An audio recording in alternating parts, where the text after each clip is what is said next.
মানুষ যখন দুবিধায় থাকে যে আমাকে কোন জিনিসটা প্রথমে চাই বা কোন জিনিসের চাহিদা আমার বেশি আছে, আমাকে খ্যাতি চাই, নাম চাই, বৈভব চাই, না আমাকে ভগবান চাই।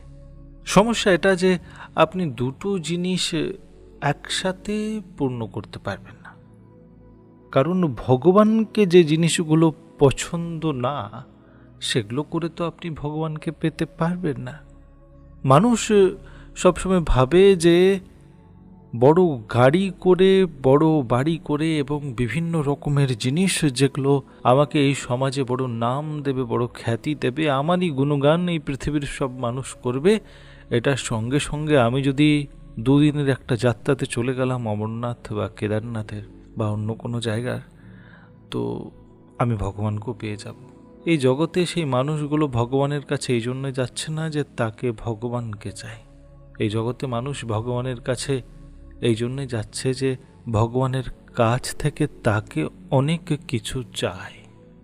পার্থক্য সোজা আছে, কিন্তু পার্থক্য বড় দৃষ্টিকটু আছে। বাবা লোকনাথ বলছেন যে ভগবানের প্রাপ্তির লক্ষ্য নিয়ে যে মানুষ এগোয় সে মানুষ নিজেকে, তারপরে পরিবারকে একটু দূরে করে দেয় আর সমাজকে, প্রকৃতিকে একটু কাছে করে নেয়।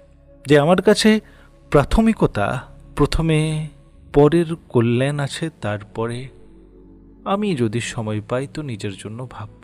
এখানে কোনো কোনো সময় আপনাকে শ্রীকৃষ্ণ হতে হবে, আর কোনো কোনো সময় আপনাকে শ্রীরামচন্দ্র হতে হবে।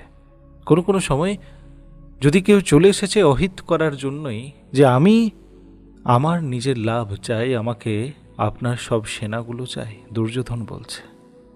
স্বয়ং আমাদের ভগবান শ্রীকৃষ্ণকে কি সম্পূর্ণ সেনা আমাকে দিয়ে দিন, আমাকে নিজের বংশ বিস্তার করার আছে, আমাকে নিজের রাজ্য বিস্তার করার আছে, আমাকে নিজের খ্যাতি দাপট এগুলো বানানোর আছে। ভগবান বললেন ঠিক আছে নিয়ে নে, কিন্তু আমি তো সত্যের দিকেই থাকব।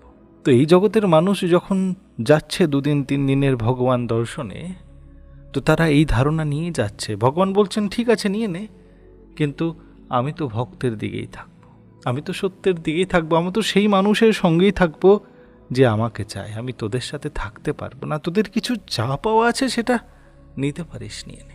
ভিডিওটি কেমন লাগলো জানান কমেন্ট করে, আর আমাকে এটাও জানান যে এরকমের ভিডিও আপনারা শুনতে চান কিনা। জয় বাবা মঙ্গলকারী লোকনাথ ব্রহ্মচারী।